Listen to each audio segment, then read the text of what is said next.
تو دو طرح کے مذہب ہمیشہ برباد ہوتے ہیں. اسلام بھی برباد ہوگا یا ہوا ہے عیسائیت اور یہودیت تو اسی وجہ سے. ایک وہ مذہب جو جبر کے ذریعے لایا جائے، فرد پہ جبر کریں تو اس کا نتیجہ بغاوت ہے، اور سوسائٹی پہ جبر کریں تو وہ دین کو جڑ سے اکھاڑ کر پھینک دیں گے. وہ کہیں گے نہیں مانتے، جو مرضی کریں.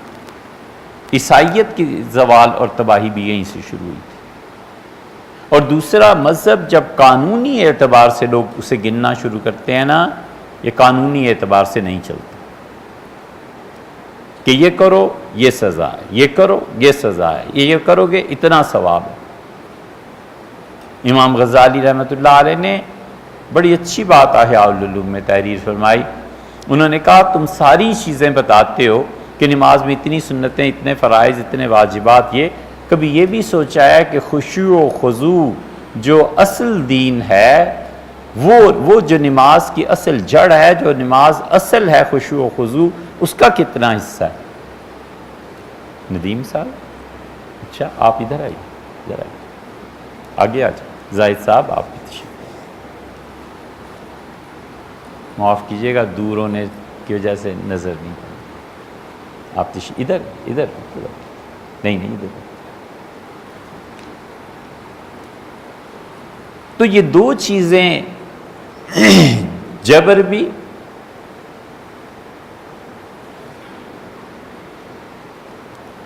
اور قانونیت، یہ تباہ کرتی ہیں. اس لیے جن لوگوں کا بھی خیال یہ ہے نا کہ معاشرے میں ہمیں حکومت اقتدار، یہ جبر اسلام، وہ ایک مہینہ نہیں چلنے کا، لوگ خدا کے دین سے بالکل باغی ہو جائے. اتنی بڑی چیز پیش آئی ہے. کل انشاءاللہ ہمیں کسی نے سوال بھیجا ہے، کل کا بیان اب سنیے گا.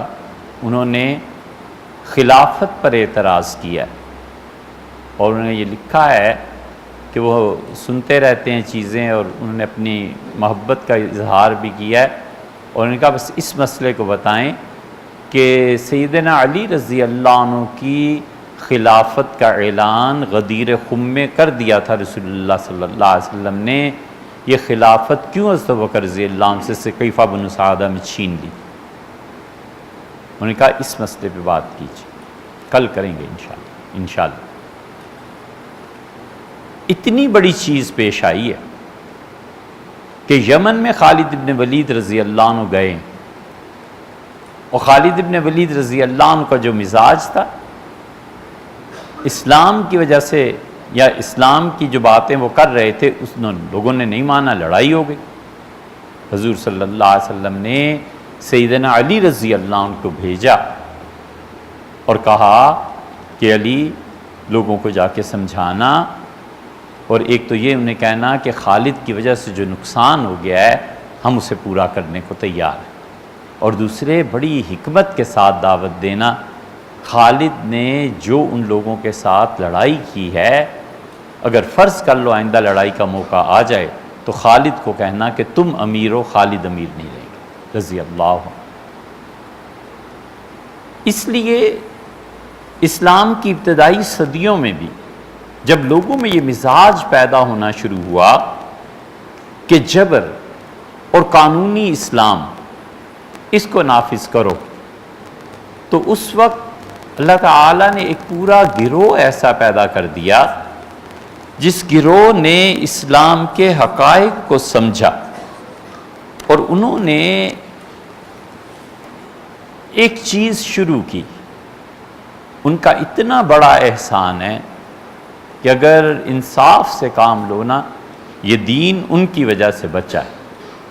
اگر یہ صرف فقہا کے ہاتھ میں رہتا اور کوڑے پڑتے اور درے مارتے اور یہ ہوتا اور یہ ہوتا، اور یا پھر یہ دین فوج کے ہاتھ میں رہتا، اسلام کبھی اتنی ترقی نہ کرتا. اللہ کے نیک بندے ایسے تھے، انہوں نے پورے اسلام میں دو چیزیں کی. انہوں نے کہا دیکھو، ایک چیز کثرت ذکر ہے، اس کو شامل کرو. ہر آدمی اللہ کو یاد کرے, ہر آدمی اللہ کا نام جپے. انہوں نے کہا جس سے تمہیں محبت ہے اس کے ساتھ جڑ جاؤ, اس کے ساتھ لگ جاؤ. کثرت ذکر نے اس کمی کو پورا کیا جو جبر کی وجہ سے آ سکتی تھی یا قانونی ڈھانچے کی وجہ سے آ سکتی تھی. انہوں نے اس میں آنکھوں کے آنسو اور دل کی تپش کو شامل کر دیا. انہوں نے کہا اس اللہ کے لیے رونا ہے, اس اللہ کے سامنے بیٹھنا ہے, اس سے دعا مانگنی ہے, ذکر کثرت سے کرنا ہے. اللہ کو بار بار یاد کرو تاکہ اللہ تعالیٰ کی محبت اس قانونی سانچے میں تراوٹ کو پیدا کرے. کتنی اچھی بات حضرت مرزا مظہر جان جانا رحمۃ اللہ علیہ نے کی ہے. فرمایا الہی سرزمین درد دل کا حال کیا ہوتا, الہی سرزمین درد دل کا حال کیا ہوتا, گر ہماری آنکھ چشم تر سے مینا برساتی. اگر آنسوؤں کی بارش نہ ہوتی نماز میں اور اللہ کی یاد میں اور اللہ کے ذکر میں, تو دل میں جو تپش پیدا ہو گئی تھی اللہ سے ملنے کی. اللہ بار بار کیوں کہتا ہے, بار بار آپ قرآن میں غور کریں, اللہ بار بار کہتا ہے کہ جو ہم سے ملاقات سے انکاری ہے, کرہ اللہ لقاءہ, حدیث میں الفاظ آئے ہیں, جو اللہ سے ملنے سے نفرت کرتا ہے. وَلِقَائِهِ, قرآن بار بار کہتا ہے ہم سے ملنے سے وہ بچتا ہے. اللہ کہتا ہے ہم بھی نہیں ملیں گے. اللہ دعوت دیتا ہے اپنے ساتھ ملاقات کی, اللہ بلاتا ہے اور کہتا ہے مجھ سے ملو. اسی لیے روزہ ہے نا, بخاری شریف میں آتا ہے کہ للصائم فرحتان, اور روزہ رکھنے والے کے لیے دو خوشیاں ہیں. عند الافطار, جب روزے کو افطار کرتا ہے ایک خوشی اس وقت ہے, وعند اللقاء, اور جب ہمارے پاس آئے گا تو اس وقت ہم خوش کر دیں گے. صوفیہ نے اس حدیث کا مطلب کیا لیا ہے؟ صوفیہ کہتے ہیں کہ ایک تو افطار کے وقت ہے اور ایک ملاقات کے وقت ہے. ساری زندگی کسی گناہ سے پرہیز کرتے رہے اور موت کا وقت آیا تو اس وقت اجازت ملی کہ جس کو تم گناہ سمجھتے تھے, شراب کو, اس کو, اب سب چیزوں کی جنت میں اجازت ہے. اور جب ہم ملیں گے تو وہ جو اصل ہے نا لقاء, اس سے ملنا, اس وقت وہ خوش ہوں گے کہ میرے بندے نے 60 سال روزہ رکھا ہے, آج مجھ سے ملنے آیا. حدیث ایک ہی ہے, فقہا کی تعبیر دیکھیں اور صوفیہ کی تعبیر دیکھیں, کتنا فرق پڑ جاتا. اس لیے کثرت ذکر ایک چیز تو انہوں نے یہ شامل کی, ان کا کسی حال میں بھی بس اللہ کو یاد کرو, اللہ کے ساتھ محبت کا اظہار, خدا کے ساتھ تعلق کا اظہار, اور یہ ٹھیک سنت کے مطابق. حضور اقدس صلی اللہ علیہ وسلم تہجد کی نماز میں دعا میں کہتے ہیں لقاؤک حقٌ, اور اللہ آپ سے ملاقات یقینی ہے. یقیناً وہ محبت کا اتنا غلبہ تھا اللہ کی اور رسول صلی اللہ علیہ وسلم کی محبت کا, ایسے ہی نہیں لوگ روتے رہتے تھے. اللہ نے قرآن میں کیا کہا؟ اللہ نے کہا یبیتون لربہم سجدا وقیاما, میرے بندے ساری ساری رات میرے سامنے سجدے میں پڑے رہتے ہیں اور میرے بندے رات بھر میرے سامنے ہاتھ باندھ کے کھڑے رہتے ہیں. یہ محبت کے بغیر ممکن ہی نہیں ہے. کون کھڑا ہوتا ہے, کون ایسے کرتا ہے؟ امام بخاری رحمۃ اللہ علیہ نے سلام پھیرا تو بہت شدید تکلیف. شاگردوں نے کہا کیا ہوا؟ کہنے کہ دیکھو کوئی چیز میرے کرتے میں ہے اور مجھے کاٹ رہی ہے. دیکھا گیا تو کوئی چیز ایسی بھیڑ تھی, کوئی چیز تھی. تو انہوں نے کہا حضرت شریعت نے اجازت دی تھی نماز توڑ دی ہوتی. انہوں نے کہا خیال تو مجھے بھی آیا تھا مگر ادب اللہ کا مانے رہا, ادب غالب رہا کہ ان کے سامنے کھڑا ہوں کیسے ہٹ جاؤں. وہ کہتے ہیں ہم نے 27 جگہ پہ ان کے جسم میں دیکھے ڈنک لگے ہوئے تھے, ایک بھیڑ کاٹ لے تو نماز کیا, آدمی کہاں سے کہاں پہنچ جاتا ہے. یہ اللہ کے ساتھ تعلق اور محبت نہیں ہے تو اور کیا.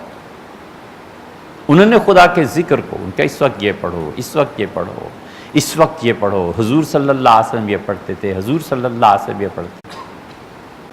اور دوسری چیز جس نے اس دین کو قائم رکھا اور جو صوفیہ نے جس کو لازم قرار دیا انہوں نے وہ مجاہدہ ہے۔ مجاہدے کا مطلب یہ ہے کہ ہر وہ چیز جو نفس کو ناگوار گزرے اس پہ قائم رہنا۔ نفس کو جو ناگوار گزرتا ہے نا، اس پہ قائم رہنا۔ دنیا میں کوئی برائی نہ ہوتی، دنیا میں کوئی عیب نہ ہوتا، اس دنیا میں کوئی بھی خرابی نہ ہوتی۔ دنیا کی سب سے بڑی خرابی یہ ہے کہ یہ آدمی کو اوپر جانے نہیں دیتی، نیچے کھینچتی۔ فرد ہے، قوم ہے، کوئی بھی ہے، پستی کے خیالات پیدا کرتی ہے، اوپر نہیں جانے دیتی۔ یہ دنیا کا بڑا عذاب ہے۔ نتیجہ یہ کہ اس فرد کی شخصیت نیچے سے پھیلتی چلی جاتی ہے، بے ڈھبی، اور اوپر جا ہی نہیں سکتی۔ دنیا کی محبت سے نفس اپنے آپ کو باہر نہیں نکالتا، نفس دنیا کی محبت کی دعوت دیتا ہے، اور مجاہدہ اس دنیا کی محبت سے نفس کو پاک کرتا ہے۔ نتیجہ یہ کہ آدمی اوپر اٹھتا ہے۔ ایک آدمی کو مال سے محبت ہے، حرام ہے جو ساری زندگی وہ سوچ سکے کہ اللہ کا قرب کیا ہے، ٹائم کیا ہے، خدا کی یاد کیا ہے۔ اس کی ساری محنت اور کاوش اسی پہ لگ جائے گی کہ کسی طرح پیسہ ہونا چاہیے، پیسہ کماؤ، پیسہ لاؤ۔ ایک آدمی کو زمین سے محبت ہے، بہت سے آپ کو ملیں گے، وہ مسجدیں بھی بنائے گا اور بہت کچھ کرے گا، زمینوں کے بھاؤ تاؤ ساری زندگی اس میں گزر گئی، کبھی یہ خیال نہیں آیا کہ اللہ کی یاد سے نتائج کیسے پیدا ہوتے ہیں، وجود کیا چیز ہے، شعور کیا چیز ہے، وہ ان لفظوں سے ہی نہ آشنا ہے۔ اس لیے اس دنیا میں کوئی بھی خرابی نہ ہوتی تو بس یہی اس کی مذمت کو کافی تھا کہ نیچے کی طرف کھینچتی ہے، اوپر نہیں اٹھنے دیتی، اوپر جانے نہیں دیتی۔ اس لیے جو لوگ دنیا کی محبت سے نکل گئے، یہ لوگ پھر بڑے کام کے نکلے، انہوں نے تو بڑے بڑے کارنامے انجام دیے، اور پتہ چلا کہ یہ چیز ہے جو انسانیت کا عروج ہے، ترقی ہے، اور یہاں پہنچ کر پھر پتہ چلتا ہے اس لیے کہ محبت سے نفس کو پاک کر لیا۔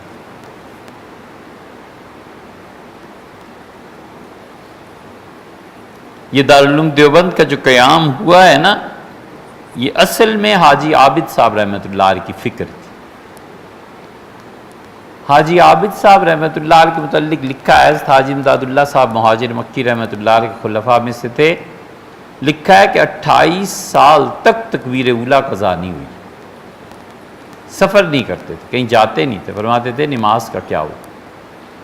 ایک دن بیٹھے ہوئے تھے تو فرمایا جب سے وہ دلی کا بڑا مدرسہ ختم ہوا ہے نا، حضرت شاہ ولی اللہ رحمۃ اللہ علیہ والا، اب مسئلہ بتانے کو کوئی نہیں رہا۔ اپنے خلیفہ محمد انور صاحب سے کہا تو لوگ میرا رومال جانتے ہیں، اس پہ گرہ لگائی اور فرمایا یہ لے جاؤ، ہندو، سکھ، مسلمان، جو بھی چندہ دے اسے کہنا ہم مدرسہ بنانا چاہتے ہیں۔ شام کو 411 یا 400 سے زیادہ روپے لے کے آئے حاجی انور صاحب رحمۃ اللہ۔ حضرت بڑے خوش ہوئے، فرمایا بس سب مدرسہ بنائیں گے۔ دیوبند کا آغاز ایسے، کتابیں پڑھنے کو نہیں تھیں، کتابیں کہاں سے لائیں، لوگ نہیں جانتے۔ یہ تاریخی حقیقت ہے کہ دیوبند میں کتابوں کی قلت ہو گئی۔ منشی نول کشور نے، ہندو نے کتابیں بھیجی، ہندوؤں اور مسلمانوں کے آپس کے جو تعلقات تھے، یہ نول کشور نے کتابیں بھیجیں۔ اس نے کہا حضرت مولانا قاسم صاحب رحمۃ اللہ کتابیں چاہیے، فوراً بھیجو، حضرت کو کہو بچوں کو پڑھائیں۔ یہ تو درمیان میں تاریخ کی بات آ گئی۔ حاجی انور صاحب جو تھے کوئی نہیں جانتا انہیں، وہ اپنے آپ کو گمنامی میں ختم کر گئے۔ ان پہ آخری عمر میں بڑا غلبہ ہو گیا، ہر کسی کو کھانا کھلاتے تھے، جو پیسے آتے تھے دیگ کے لیے بھیج دیتے، دیگ پکاؤ، اچھا بھی دن کو میرے ساتھ کھانا، اچھا بھی، دسترخوان لگا کر خوش ہوتے رہتے تھے۔ حضرت تھانوی نور اللہ مرکزو فرماتے تھے میری طالب علمی کا زمانہ تھا، میں حضرت کے پاس گیا، حاجی صاحب سے ملا تو، یا شاید حضرت رحمۃ اللہ فارغ ہوئے تھے، بہرحال جوانی کا زمانہ، تو میں نے ان سے پوچھا کہ آپ کو کھانا کھلانے کا اتنا شوق کیوں ہے؟ جتنی یہ عبادت آپ پہ غالب ہے کوئی چیز غالب نہیں۔ فرمان لگے مولوی صاحب بات یہ تھی کہ میں حج کرنے گیا تھا، تو طواف کے دوران ایک جگہ میں نے جو دیکھا تو میں نے دیکھا انبیاء علیہ السلام کئی ایک کھڑے آپس میں باتیں کر رہے ہیں، تو میں بھی کھڑا ہو گیا سننے کے لیے۔ تو ایک نبی علیہ السلام کی روح نے مجھے اس طرح دیکھا سر سے پاؤں تک، پھر وہ منظر غائب ہو گیا، اور ان کا مولوی صاحب اس کے بعد یہی حال ہے، جی چاہتا ہے کھانا ہی لوگوں کو کھلاتا۔ جو دیکھنا تھا نا یہ حضرت نے نہیں لکھا، لیکن ہم آپ سے عرض کرتے ہیں خدا کرے یہ صحیح ہو، وہ اللہ کے رب ہونے کی تجلی اس ذریعے سے پڑ گئی۔ یہ ربوبیت کی جو تجلی ہے نا، اسی لیے قرآن بار بار رب کہتا ہے۔ دعائیں جتنی ہیں نا آپ دیکھیں، ربنا آتنا ربنا لا تزغ قلوبنا، کتنی دعائیں ربنا سے جو شروع ہوتی ہیں نا، خدا کی یہ تجلی جن لوگوں پر پڑتی ہے ربوبیت کی، وہ پھر اللہ کے اور اس کے بندوں کے درمیان کفالت کے منصب پر فائز ہو جاتے۔ حضور صلی اللہ علیہ وسلم نے جو دعا کی آپ نے غور نہیں کیا، اللہم انی اسألک غنایا، اللہ میں چاہتا ہوں مجھے بھی پیسے ایسے دے دیں، بے نیاز کر دیں سب چیزوں سے، مجھے مالدار کر دے، غنا ہے مولایا، اور اللہ جو میرے دوست ہیں ان کو بھی دے دے، وہ بھی بے نیاز ہو جائیں باقی چیزوں سے، میرے دوستوں کو بھی پیسے دے۔ کیوں؟ حکمت یہ ہے کہ میرے دوستوں کو اللہ پیسے دے تاکہ وہ بھی ربوبیت کی مقام سے چل کے کفالت تک پہنچیں، اور سینکڑوں اور ہزاروں کی کفالت وہ کریں، انہیں دے تاکہ وہ تیرے راستے میں خرچ کرتے رہیں۔ سوچا ہے کبھی کیسی زبردست بات رسول اللہ صلی اللہ علیہ وسلم نے مانگی ہے کہ اللہ مجھے ہی نہیں میرے دوستوں کو بھی دولت دے، یعنی یہ کہ وہ بھی وہ جو کفالت کا درجہ ہے نا ربوبیت کے، اللہ نے اسے کر دی۔ تو اس لیے ٹائم یہ فنا کی طرف لاتا ہے، اور وہ ادھر سے انسان، لیکن جن لوگوں نے اللہ کے ذکر کے ساتھ اور یہ جو دعائیں ہیں نا اس سے تعلق جوڑ لیا، ان پہ وہ فنا کا اثر ختم ہو جاتا، وہ فنا نہیں آتا۔ جتنا ڈوب جاتا ہے اس میں اتنے ہی بقا کی شان پیدا ہو جاتی ہے، پھر اللہ اسے باقی رکھتا ہے۔ اللہ کیا کہتا ہے؟ وَجَعَلَهَا كَلِمَةً بَاقِيَةً فِي عَقِبِهِ، اور ابراہیم علیہ السلام اپنی نسلوں میں وہ جملہ چھوڑ کر گئے جو ہمیشہ باقی رہنے والا ہے، لا الہ الا اللہ۔ اذ قال له ربہ، اس کے پروردگار نے کہا کہ آپ مجھے تسلیم کر لے، قال اسلمت لرب العالمین، اس نے کہا کہ اے پروردگار جو تمام جہانوں کا پالنے والا ہے، میں نے اپنے آپ کو جھکا دیا تیرے سامنے۔ اس لیے دو چیزیں، ایک جبر تباہ کر دیتا ہے اور ایک قانونی ڈھانچہ، اور اللہ کے اچھے بندوں نے دو چیزوں سے علاج کر دیا، ایک کا کثرت ذکر اور ایک کا مجاہدہ کرو۔ نفس کو ناگواری ہوتی ہے، اصل چیز خوف ہے، اصل قوت انکار ہے، اور اصل قوت اپنے آپ کو کسی کے حوالے کر دینا ہے۔ بڑا بننا اصل نہیں ہے، اور اس بات بھی اصل نہیں ہے۔ لوگ سمجھتے ہیں کہ ہاں اصل ہے، نہ اصل ہے۔ جو انکار کرتا ہے اس کی بات میں بڑا وزن طاقت ہوتی ہے، حتیٰ کہ انکار کے لیے شخصیت بھی دیکھنی پڑتی ہے کہ کون انکار کر رہا ہے۔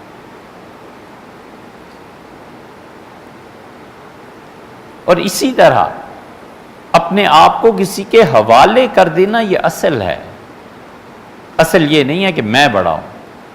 حضرت مجدد الفسانی سرہندی رحمۃ اللہ نے لکھا ہے کہ دل میں اگر وسوسہ بھی پیدا ہونا کہ میں کسی کو بیعت کروں گا یا لوگ میرے پاس آئیں، تو اس شخص کو نئے سرے سے پھر سے سلوک طے کرنا چاہیے۔ اتنی بڑی چیز حضرت کے اصل الفاظ جو ہیں، حضرت نے لکھا ہے کہ دل میں اس خواہش کا پیدا ہونا کہ میں لوگوں میں پیر بن جاؤں، بڑا بن جاؤں، یہ طریقت کا کفر ہے، کیونکہ کبریائی اور بڑائی اللہ کی شان ہے نا، یہ اپنے آپ کو اس میں شریک کر رہا ہے۔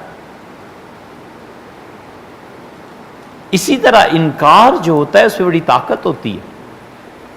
انکار کے لیے دلیل کہاں سے؟ اور اسباب جو ہوتا ہے وہ ہو ہی جاتا ہے، ہاں کر دی، دوسرے بھی خوش ہو گئے۔ جب انکار کرتا ہے تو پھر یہ چیز آتی ہے، پھر شخصیت کو بھی دیکھنا پڑتا ہے کہ کون انکار کر رہا ہے۔ اس لیے انہوں نے بھی دو چیزیں دے دی۔ اصل چیز خوف ہے، خوف اشیاء کو قائم رکھتا ہے۔ محبت میں سب سے مشکل مقام خوف ہے۔ اگر محبت کہیں ہو نا تو رات دن ایک فکر طاری رہتی ہے کہ محبوب کہیں ناراض نہ ہو جائے۔ جس دن کسی اور کی موت کی وجہ سے بھی اس کا مزاج بگڑا ہوا ہو، اس دن بھی کہتا ہے آپ مجھ سے ناراض تو نہیں؟ وہ کہتے ہیں تجھ سے کیا ناراض ہونا ہے یار، میری تو مصیبت بن گئی، یہ ہو گیا وہ ہو گیا۔ سب سے بڑا خوف مسلط رہتا ہے کہیں ناراض نہ ہو جائے، کہیں ایسے نہ ہو کہ کوئی چیز ناگوار گزرے۔ یہ خوف اس انسان کو ترقی دیتا ہے، اور جب خوف طاری ہوتا ہے